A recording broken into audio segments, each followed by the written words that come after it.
ठीक है। अभी तुम लोग को जो है जो नोट्स है उसमें देखो दिया होगा राज्यपाल के शक्तियाँ और कार्य।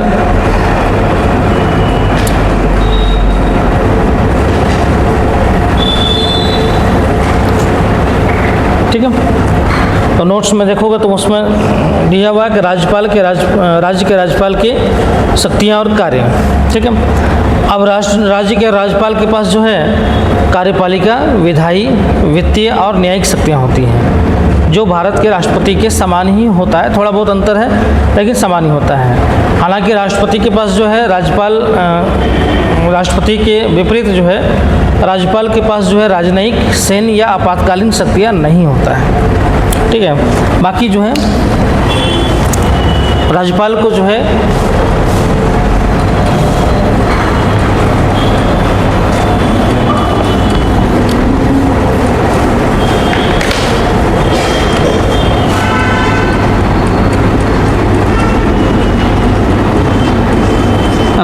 जो है कार्यकारी शक्ति,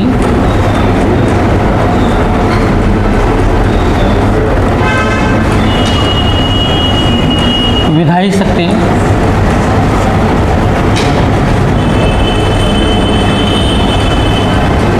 वित्तीय शक्तियाँ,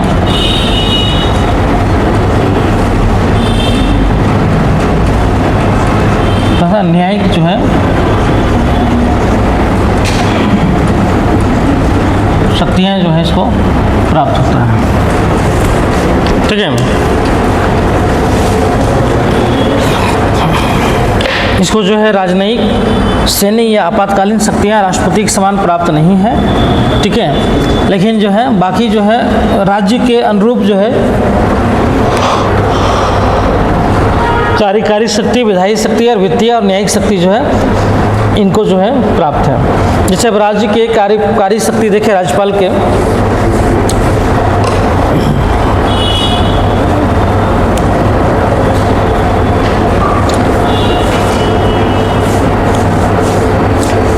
मोबाइल भी खोल कर रखोगे तब ना, मोबाइल भी खोल कर रखोगे तब ना समझ में आएगा।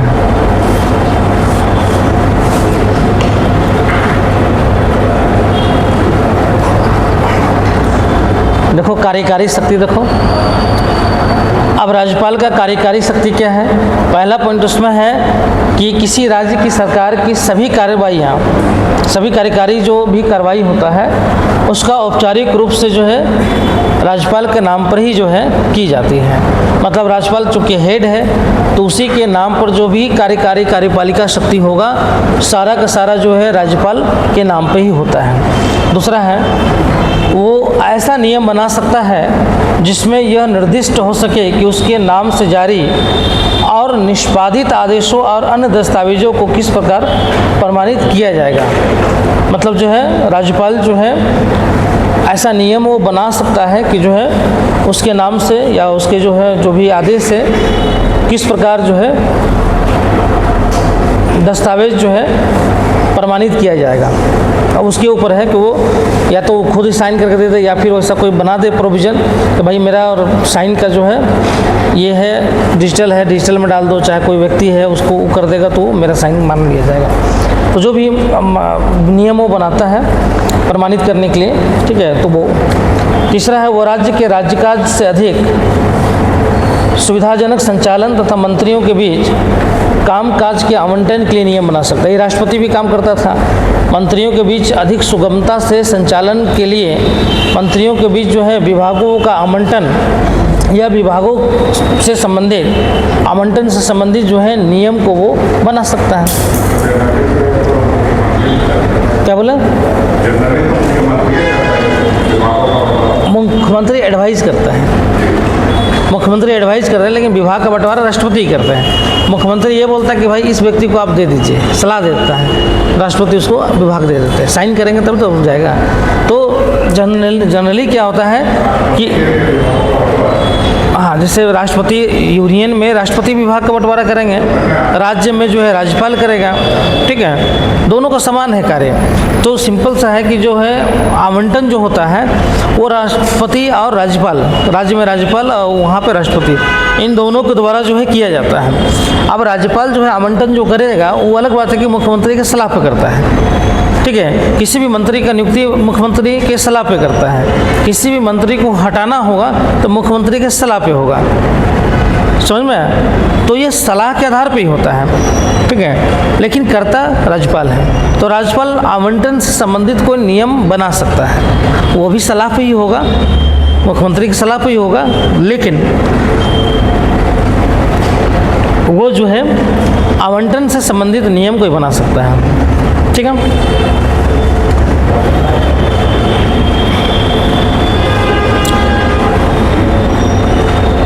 उसके बाद है कि वो मुख्यमंत्री और अन्य मंत्रियों को नियुक्ति करता है, और जो भी मंत्रिपरिषद के सदस्य होते हैं वे सब उसके प्रसाद पर्यंत जो है पद धारण करते हैं। जैसे प्रसाद पर्यंत मतलब होता है कि राष्ट्रपति के इच्छा अनुसार, ठीक है, सॉरी राज्यपाल की इच्छा अनुसार, है ना। तो राज्यपाल के इच्छा के अनुसार मतलब क्या हो गया कि मान लीजिए कि जो है मुख्यमंत्री के पास बहुमत नहीं है और फिर भी मुख्यमंत्री बन के बैठा हुआ है, ठीक है, तो मुख्यमंत्री को हटा सकते हैं, राज्यपाल बर्खास्त कर सकते हैं। हाँ, बहुमत नहीं है उसके पास और फिर भी वो इस्तीफा नहीं दे रहा है, तो वैसी स्थिति में उसको हटा सकते हैं, क्लियर। या बहुमत साबित करने के लिए बोला जा रहा है, बहुमत साबित नहीं कर रहे हैं, तो भी बर्खास्त कर सकते हैं। तो राष्ट्रपति की इच्छा के अनुसार ही जो है जो भी मंत्री होते हैं वो भी जो है राष्ट्रपति क्या बोलते हैं, राज्यपाल की इच्छा अनुसार ही रहते हैं। राज्यपाल जब चाहें तो उनको हटा सकते हैं, जब चाहें उनको क्या कर सकते हैं, नियुक्त कर सकते हैं, तो भी हटा सकते हैं। जैसे एग्जाम्पल फॉर चंपई सोरेन, पूर्ण बहुमत में सरकार तो था, बहुमत तो नहीं खत्म हुआ था ना, ठीक है। तो अब मान लीजिए इस्तीफा स्वीकार नहीं होता, तो इस्तीफा देना मुख्यमंत्री का काम है, लेकिन स्वीकार करना तो राज्यपाल का काम है।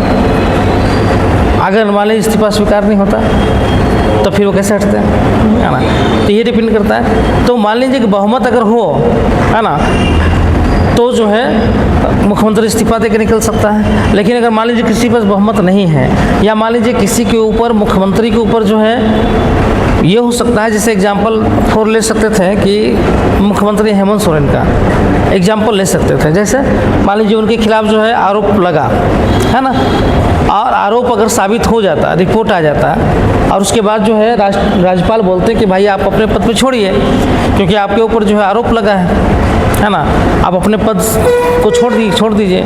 लेकिन मान लीजिए नहीं छोड़ते हैं, तब राज्यपाल हटा सकते थे, उनको बर्खास्त कर सकते थे, क्योंकि जो है आरोप लगने के बावजूद भी जो ये अपने पद से नहीं हटक रहे हैं। यही तो चल रहा था ना कि राज्यपाल जो है आज जो है चिट्ठी खोलेंगे और मुख्यमंत्री को हटा देंगे, है ना।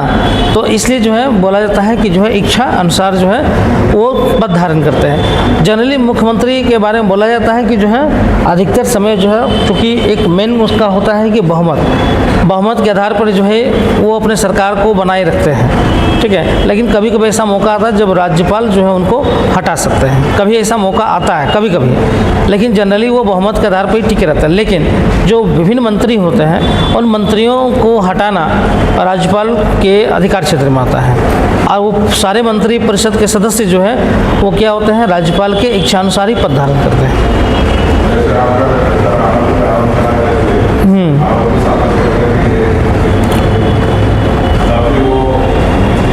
किसी भी मंत्री को मान लीजिए पद से हटाना है तो मुख्यमंत्री सिफारिश करते हैं, सिंपल सी बात है, सिफारिश मुख्यमंत्री के होता है, उस मंत्री को पद से हटा दिए, फिर दूसरा मंत्री को नियुक्त कर दिए। तो ये जो है उनके प्रसाद पर्यंत है, कोई प्रोसेस नहीं। कहने मतलब है कि उसको हटाने के लिए कोई प्रोसेस नहीं है, सिर्फ राष्ट्रपति जो है चाहेंगे तो उनको हटा देंगे। अब राष्ट्रपति को हटाने के लिए किसी को इच्छा हो भी जाए तो हटा सकता है, नहीं हटा सकता है। हाई कोर्ट को जज का अगर इच्छा हो जाए, किसी व्यक्ति को प्रधानमंत्री की इच्छा हो जाए या मुख्यमंत्री की इच्छा हो जाए तो हटा सकता है, नहीं हटा सकता है। क्यों? क्योंकि उनके लिए जो है प्रोसेस दिया हुआ है। कि भाई आपको जाना पड़ेगा पार्लियामेंट में 2/3 बहुमत से पास कराना पड़ेगा प्रस्ताव, तब जाके हटा सकते हैं। इच्छा होने से नहीं होगा कुछ, लेकिन यहाँ पे राष्ट्रपति की इच्छा अगर हो गया तो अब आपको हटा सकते हैं। ठीक है। उसके बाद नेक्स्ट है कि जो है वो मुख्यमंत्री और अन्य जो है मंत्रियों को नियुक्ति करते हैं, है ना।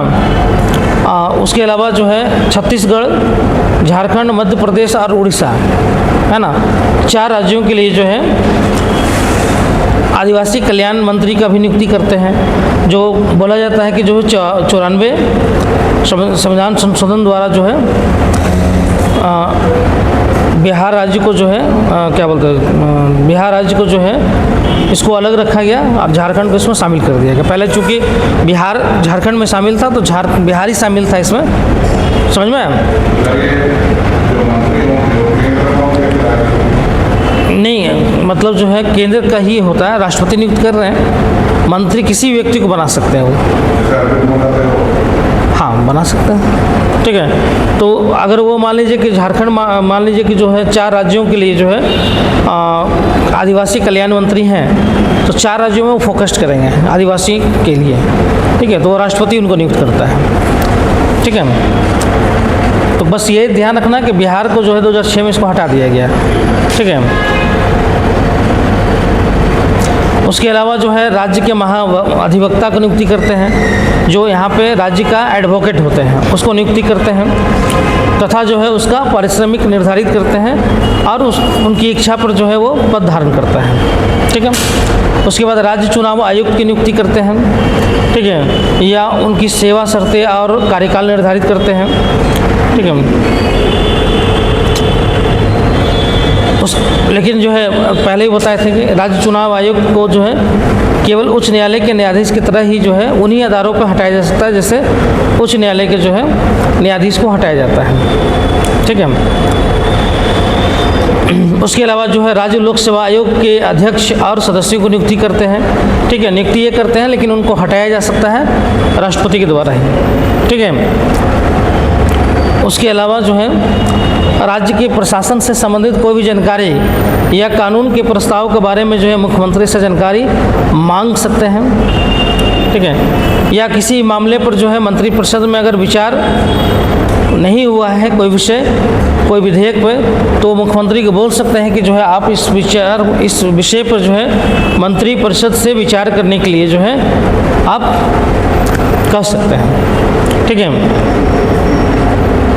उसके अलावा वो राष्ट्रपति को किसी राज्य में संवैधानिक आपातकाल लगाने की सिफारिश कर सकते हैं। ठीक है। और जो है राष्ट्रपति शासन के दौरान वे जो है भारत के राष्ट्रपति के एजेंट के रूप में व्यापक जो है कार्यकारी शक्तियाँ जो है उनको प्राप्त होता है। ठीक है। सिंपल सा है। आपातकाल में हम लोग बताए थे ना कि आपातकाल में जो है आपातकाल लगाने का जो है आधार क्या होता है, राष्ट्रपति होता है, राज्यपाल ही होता है। राज्यपाल की सिफारिश पर ही राष्ट्रपति क्या करते हैं, राष्ट्रपति शासन लागू करते हैं। और जब राष्ट्रपति शासन लागू हो जाता है तो उस समय कार्यकारी प्रमुख कौन हो जाता है, अभी नाम मात्र के थे उस समय, वास्तविक रूप से राज्यपाल हो जाते हैं। क्यों? क्योंकि वो राष्ट्रपति के क्या है, नियुक्त किए हुए जो है एजेंट हैं। ठीक है। संघ का एजेंट के रूप में वो कार्य करते हैं। तो उस समय जो है मुख्य रूप से जो है वो क्या हो जाते हैं कि जो है राज्य के कार्यपालिका का प्रमुख प्रधान हो जाता है। ठीक है। उसके बाद जो है वे राज्य के विश्वविद्यालयों में जो है कुलाधिपति के रूप में कार्य करते हैं, हाँ चांसलर के रूप में काम करते हैं। वो राज्य के विश्वविद्यालय के कुलपतियों की जो है नियुक्ति भी करते हैं। ठीक है। ये इनका कार्यकारी जो है ये है। उसके बाद जो है राज्य की राज्यपाल की विधायी शक्तियाँ देखें उसी टाइप का है जैसे राष्ट्रपति को था। राष्ट्रपति को जो विधायी शक्ति था उसी तरीके का विधायी शक्ति जो है राज्यपाल को भी है। ठीक है। जैसे पहला देखें विधानमंडल को सत्र को बुला सकते हैं, सत्रावसान कर सकते हैं या उसको भंग कर सकते हैं। राज्य का जो है सत्र जो चलेगा तो सत्र को बुलाते वही है, सत्रावसान कर सकते हैं या फिर उसका विघटन कर सकते हैं। ठीक है। राज्य का चुनाव जब होता है, चुनाव के बाद जो प्रथम बैठक होता है उसमें अभिभाषण देते हैं राज्यपाल। प्रथम बैठक को जो है संबोधित करते हैं, अभिभाषण देते हैं, और हर साल जो है पहला जो बैठक होगा उसमें जो है अभिभाषण वो देते हैं, मतलब बजट सत्र को संबोधित करते हैं। ठीक है। उसके बाद है कि विधानमंडल में लंबित किसी विधेयक या अन्य विषय के संबंध में राज्य विधानमंडल के सदन या सदनों को संदेश भेज सकते हैं। कोई भी अगर लंबित कोई विधेयक है या अन्य कोई विषय से संबंधित विधेयक है तो उससे संबंधित कोई मैसेज जो है राज्य विधानमंडल के सदनों को भेज सकते हैं वो। ठीक है।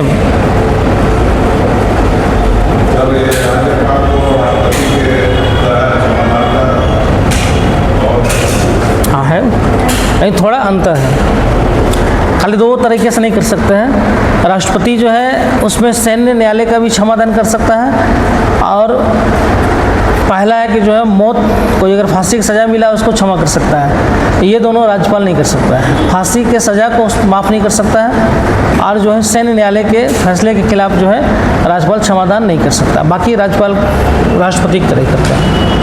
ठीक है।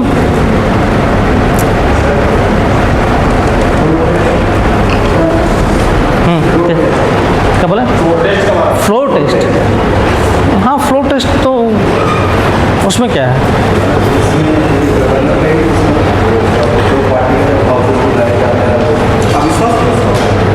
ये फ्लोर टेस्ट मतलब विश्वास प्रस्ताव। हाँ, तो सिंपल सी बात है, राज्यपाल जब नियुक्त कर देते हैं तो राज्यपाल उनको बहुमत साबित करने के लिए आदेश देते हैं। अब बहुमत साबित जो है कहाँ पर होता है? सदन में होगा।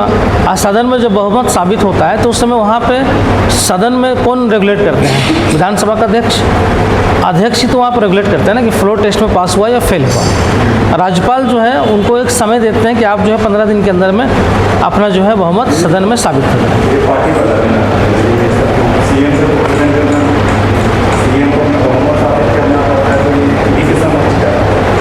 नहीं, कोई जरूरी नहीं है। इनके समक्ष क्यों करेगा? फ्लोर टेस्ट में होता है कि वो आदेश देते हैं फ्लोर टेस्ट के लिए, वहाँ पे राज्यपाल नहीं होंगे। वो फ्लोर टेस्ट हमेशा जो विधानसभा का अध्यक्ष उन्हीं के सामने होता है, निर्णय तो ही देंगे। ये बोल रहे हैं कि राज्यपाल के सामने जो मुख्यमंत्री अपना मंत्रिमंडल के साथ जाते हैं सरकार बनाने के लिए वो प्रस्ताव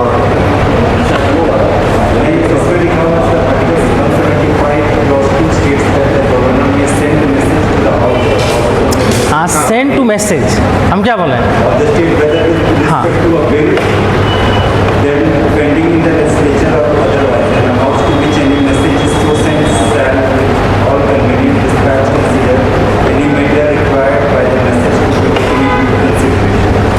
तो ये मैसेज भेज सकता है। अगर मान लें कि राज्यपाल को लगता है, जैसे उत्तराखंड का घटना बताए थे कि राज्यपाल को लगा, मान लीजिए उनके पास 6 को विधायक गया, अब बोला कि भाई हम समर्थन नहीं दे रहे हैं सरकार को।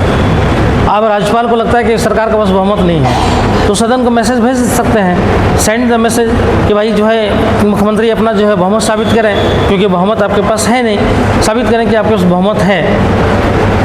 तो साबित करने के लिए जो है अगर करता है तो ठीक है, अगर मुख्यमंत्री बहुमत साबित नहीं करता है तो फिर उसको हटा सकता है राज्यपाल। उत्तराखंड में तो यही हुआ था।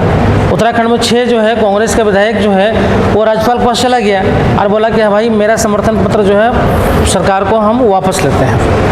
कांग्रेस का ही सरकार था, कांग्रेस का ही विधायक जो है साइड में हट गया और राज्यपाल को जाकर समर्थन दे दिया कि हम जो है इनका समर्थन वापस लेते हैं। राज्यपाल ने वहाँ से मैसेज भेजा कि चूँकि जो है मुख्यमंत्री सदन में भेजा कि भाई सदन में जो है मुख्यमंत्री अपना जो है बहुमत साबित करें, क्योंकि उनके पास बहुमत नहीं है। तो मुख्यमंत्री ने बहुमत साबित नहीं किया। मुख्यमंत्री ने बहुमत साबित तो किया नहीं, संभवतः क्या किया कि 6 जो है सदस्यों को सदस्यता रद्द करवा दिया विधानसभा से। और उसके बाद जो है बोला गया कि जो है सदन में जो है उस हिसाब से मुख्यमंत्री बस बहुमत है, रद्द कर दिया। हाँ, उस पर, हाँ उस पर बहुमत साबित करना था, बहुमत साबित उसने कर दिया, बहुमत आ गया, ठीक है। अब यहाँ पे क्या हुआ कि राज्यपाल नहीं माने, क्योंकि राज्यपाल ने बोला कि चूँकि ये कानून लागू नहीं होगा, क्योंकि जब कोई भी दल का व्यक्ति जो है दूसरे दल में शामिल होता है तो दल बदल होता है, दल बदलेंगे तब, लेकिन यहाँ दल तो बदला नहीं, वो तो सिर्फ समर्थन लिए है, लेकिन है कांग्रेस पार्टी में ही, मतलब पार्टी से रिजाइन नहीं किया है, सिर्फ सरकार से समर्थन वापस ले लिया है, तो दल बदल तो हुआ नहीं। हाँ समर्थन नहीं कर रहा, लेकिन पार्टी से भी हट नहीं रहा है। जैसे होता है ना कि सीएम का चुनाव वगैरह जैसे होता है, जैसे अभी हेमंत सोरेन, तो बीच में जैसे कल्पना सोरेन का बात होता है, उस समय क्या नाम था, सीता सोरेन बोली कि नहीं हमको सीएम पद में हमें देखना चाहता है, उस टाइम से भी बात होता है, पार्टी को हो ही जाता है कि हम इसको समर्थन नहीं देंगे, मतलब सीएम बने, उस टाइम का तो होता ही होता है, लेकिन देखो सिंपल सी बात है, बहुमत चाहिए, बहुमत चाहिए वहाँ पे। जैसे वो कांग्रेस के 6 लीडर्स थे, तो अगर वो लोग अपना सरकार से समर्थन वापस ले रहे हैं, ये तो फिर पार्टी का इंटरनल मैटर हो गया। हाँ अगर समर्थन वापस ले लिए तो अगर वो कांग्रेस के टिकट पे कोई भी पार्टी के नेता का टिकट जीत कर आए तो वो लगता ही है कि उसी सरकार ने, यही तो बाद में हाई कोर्ट बोला, हाई कोर्ट में केस चला गया, जो कि सदस्यता रद्द कर दिया गया इस आधार पे, तो हाई कोर्ट कांग्रेस पार्टी वहाँ पे डाली विधानसभा अध्यक्ष को, क्योंकि चूँकि पार्टी के खिलाफ भी काम किए हैं, और पार्टी के जो उनका जो जब बहुमत साबित करना होता है व्हिप जारी किया जाता है कि सब जो है सरकार मतलब जो इस विषय पर जो है समर्थन करेंगे, लेकिन 6 ने समर्थन नहीं किया तो व्हिप का भी उल्लंघन माना गया, तो व्हिप का उल्लंघन था, पार्टी उल्लंघन था, तो उन्होंने रिकमेंडेशन कर दिया विधानसभा अध्यक्ष को कि भाई इनको 6 को जो है सदस्यता रद्द कर दीजिए। भाई सब कोई पॉलिटिक्स कर रहा है ना, तो उसको रद्द कर दिया। अब वो लोग चले गए हाई कोर्ट चले गए, लेकिन राज्यपाल उसके बावजूद भी वहाँ पर जो है सरकार को बर्खास्त कर दिया और राष्ट्रपति शासन लागू कर दिया गया। समझ में, मतलब गलत तरीके से, क्योंकि गलत तरीका इसलिए है क्योंकि बाद में सुप्रीम कोर्ट ने इसको गलत मार्क बता दिया, तो हम गलत कर रहे हैं, तो सुप्रीम कोर्ट में बाद में केस गया, ये सरकार बर्खास्त हो गया, राष्ट्रपति शासन लागू हो गया। अब कांग्रेस जो है बोले कि तो भाई संविधान का पूरा उल्लंघन है, ये संविधान का हत्या है, कि भाई अब प्रोसेस के आधार पर आप नहीं लगा रहे, जबरदस्ती लगा दे रहे हैं। तब इस पे जो है सुप्रीम कोर्ट में चले गए, भाई संविधान का जो है हत्या है, संविधान का जो है संविधान के आधार पर जो है कार्य नहीं किया जा रहा राज्यपाल के द्वारा, तो पहुंच गया सुप्रीम कोर्ट जो है वहाँ पे देखी तो बोले कि ठीक है, चूँकि जो है मामला अभी चूँकि उन लोग 6 विधायकों का जो है मामला अभी हाई कोर्ट में है ना, जब तक डिसीजन नहीं आता तब तक 6 विधायकों को छोड़कर जो है बहुमत साबित कर दे सरकार, अगर बहुमत साबित कर देगा तो बहुमत तो उनको स्थायी उतना, तो बहुमत साबित करवाने लगे तो बहुमत साबित हो गया तो राष्ट्रपति शासन को हटा दिया गया, अब बहुमत साबित फिर सरकार को गठित कर दिया गया, तो ये होता ही है ना। तो राज्यपाल तो मैसेज भेज ही देता है फ्लोर टेस्ट पर जो है ये करने के लिए, या किसी विधेयक पर जो है विचार नहीं हुआ विधेयक पर या पास नहीं हुआ लंबित है, उसको जो है पास कराने के लिए जो है मैसेज भेज सकता है, ये मैसेज वो भेजता है अलग अलग टाइप का। हाँ मनी बिल वगैरह तो परमिशन लेके ही डाला जाता है ना।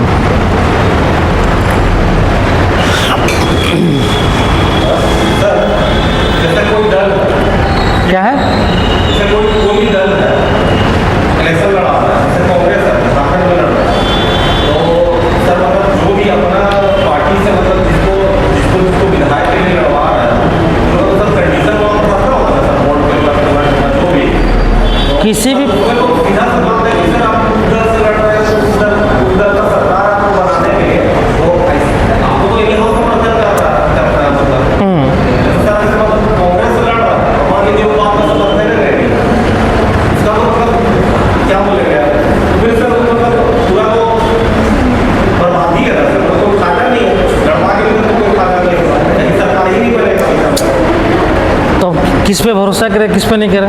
तो सर लोग मतलब वही चीज़ तो सर करेगा तो भी सर हानि है कि से ये होगा मतलब कल को डेट में जो बहुत क्लोज होता है पार्टी के जो सुप्रीमो होता है उसका क्लोज जो होता है वो तो लालच में चला जाता है दूसरे जगह, तो अब लालच आ जाएगा किसी में तो क्या करेगा। तो सर सभा तो वो होता ही है, विधायिका उस पार्टी का अधिकार क्षेत्र में आता है। कोई भी सदस्य जो है दूसरे दल में चला जाएगा तो विधायिका तो ऐसे भी उसका समाप्त हो जाएगा, और पार्टी चाहेगा तो उसका विधायिका समाप्त करवा सकता है, वो तो उसका अधिकार क्षेत्र में होता है। आप अगर विधायक कांग्रेस पार्टी से बने, आप दूसरे पार्टी में चले गए तो आपका विधायकी खत्म करवा देगा पार्टी, वो तो खत्म करवा ही सकता है, वो तो है प्रोविज़न, वो तो प्रोविज़न है ही ख़त्म करवाने का। किसी भी पार्टी के चुनाव चिन्ह पर अगर आप लड़े हैं तो आपका विधायिका का पूरा अधिकार उस पार्टी का होता है। आप अगर दूसरे दल में चले जाते हैं तो आपकी सदस्यता समाप्त करवाया जा सकता है। आप सदस्यता छोड़ दो ना, आप दूसरे दल में चले जाते हैं तो सदस्यता आपका समाप्त होता है। बात सुनो ना, बीच में कोई घुसते हो। जब सदस्यता चला जाता है, यहाँ तक है कि पार्टी के आदेश का उल्लंघन होता है तो भी सदस्यता जा सकता है। व्हिप क्या होता है? व्हिप का अगर उल्लंघन आप कर देते हैं तो आपकी सदस्यता पार्टी समाप्त करवा सकती है। व्हिप का आप दूसरे दल में जाने के बाद छोड़ दो, उसके आदेश का हर पार्टी का अपना स्टैंड होता है। पार्लियामेंट में व्हिप जारी होता है कि इस बिल पर हम समर्थन नहीं करेंगे। अगर उस बिल पे समर्थन नहीं करेंगे समर्थन, और व्हिप जारी कर देती है कि सारे जितने भी सदस्य हैं पार्टी का, उसको व्हिप के आधार पर जो है उसको समर्थन नहीं करना है। अगर उसमें से मान लीजिए 2 सदस्य जो है समर्थन कर देते हैं तो व्हिप का उल्लंघन होता है। इस आधार पर उसकी सदस्यता समाप्त कर दिया जाता है। ये दल बदल कानून में है इसमें दल बदल कानून जनप्रतिनिधित्व अधिनियम में है, ये समझ में आया? ये इसमें दिया हुआ है, ये तो बताएं हम पहले भी, समझ में इसका क्या सकता है। अब देखो, अब यहाँ पे क्या है कि अब देखो इन लोग को मालूम है कि अगर हम हट भी जाते हैं, कभी कभी क्या होता है कि आप हट के भी किसी को फ़ायदा पहुँचा देते हैं। किसी को सपोर्ट नहीं करना है, आपको सिर्फ हट जाना है। आप हट जाइएगा तो अगला को फ़ायदा हो जाएगा। हटने का पैसा मिलता है या हटने का पोजीशन मिलता है। जैसे एमपी में क्या हुआ कि एमपी में दोनों के बीच में बहुत डिफरेंस नहीं था। कांग्रेस के पास शायद 113 सदस्य था, बीजेपी के पास 105 सदस्य था, तो दोनों में अंतर नहीं था। अब कांग्रेस से या तो सपोर्ट तो कर नहीं सकता था, तो सिंपल सा था कि कांग्रेस से जो है 15 सदस्यों को जो है हटा दे, मतलब इस्तीफा ही दे दो तुम। 15 सदस्यों को इस्तीफा दे दिए तो ऑटोमेटिक वो घट गया, 110 पे आ गया, और 105 जिसके पास है तो बहुमत इसको मिल गया। तो उसको कम करके ना आप बहुमत साबित करना, बहुमत हो गया। जब इलेक्शन फिर हुआ तो जीत के आ गए, तो मंत्री पद भी मिल गया। तो हट के कभी नुकसान पहुंचा दिया जाता है। या तो कोई विधायक या मतलब एमएलए या तो पार्टी के तरफ से कभी-कभी या कभी-कभी ऐसा हो जाता है सर, कोई विधायक या एमएलए है तो उसका चेहरा से आपको उसको वोट देगा। चाहे निर्दलीय जैसे आपका क्या बोलेंगे जमशेदपुर वाले क्या नाम उनका सरियो रहा है, हाँ सरियो रहा है सर, वो बीजेपी के तरफ है, लेकिन फिर निर्दलीय लड़े तो पब्लिक को नहीं वोट देते, वो कोई भी पार्टी को नहीं आता पब्लिक को वोट देगा। उससे कोई मतलब नहीं है। अगर पार्टी में आप हैं तो आपका चेहरा का कोई महत्व नहीं है। भले आप जिता रहे हों, लेकिन आपका विधायकी या सांसदीय पे पार्टी का अधिकार होता है। चलो नेक्स्ट। इसी तरह जो है राज्य विधान परिषद के किसी भी सदस्य को उसकी कार्रवाई की अध्यक्षता करने के लिए नियुक्त कर सकता है, जब अध्यक्ष ना हो या उपाध्यक्ष ना हो। तो जब दोनों को पद रिक्त हो तो वो कोई भी जो है कार्यवाहक जो है अध्यक्ष नियुक्त कर सकता है विधानसभा या विधान परिषद में। उसके अलावा जो है जैसे राष्ट्रपति 12 सदस्यों का जो है नियुक्ति करते हैं राज्यसभा में, उसी तरह से अगर विधान परिषद है, विधानसभा विधान परिषद है, तो विधान परिषद में जो है बोला जाता है कि वो 1/6 सदस्यों को 1/6 भाग जो सदस्यों विधानसभा का जो सदस्य है उसका 1/6 भाग जो है वो विज्ञान कला या जो भी सहकारी आंदोलन से जुड़े हुए लोग हैं उनसे जो है मनोनीत कर सकते हैं। ठीक है, 1/6 जितना भी होगा, जिस राज्य में जितना विधान परिषद होगा उसका 1/6 भाग। ठीक है, उसके अलावा है कि जो है एक एंग्लो इंडियन सदस्य को जो है विधानसभा में मनोनीत किया जाता था। लेकिन जब अब इसको हटा दिया गया है 104वें संविधान संशोधन के द्वारा, अब एंग्लो इंडियन का आरक्षित सीटों को समाप्त कर दिया गया है। तो पहले 2020 से पहले नियुक्त करते थे, लेकिन 2020 के बाद जो है अब नियुक्ति नहीं होगा। ठीक है। उसके अलावा जो है भारत निर्वाचन आयोग के परामर्श पर जो है राज्य विधानमंडल के सदस्यों की अयोग्यता के प्रश्न पर निर्णय लेते हैं। ठीक है। उसके अलावा जो है विधेयक पर जो है उनका जो है निर्णय है कि विधानमंडल द्वारा जो पारित कोई भी विधेयक होगा तो उस पर राज्यपाल जो है क्या जो है डिसीजन लेते हैं। तो विधेयक पर जो है सहमति भी दे सकते हैं या विधेयक पर अपनी सहमति वापस भी ले सकते हैं। ठीक है। धन विधेयक है तो राज्य विधानमंडल द्वारा जो है पुनर्विचार के लिए लौटा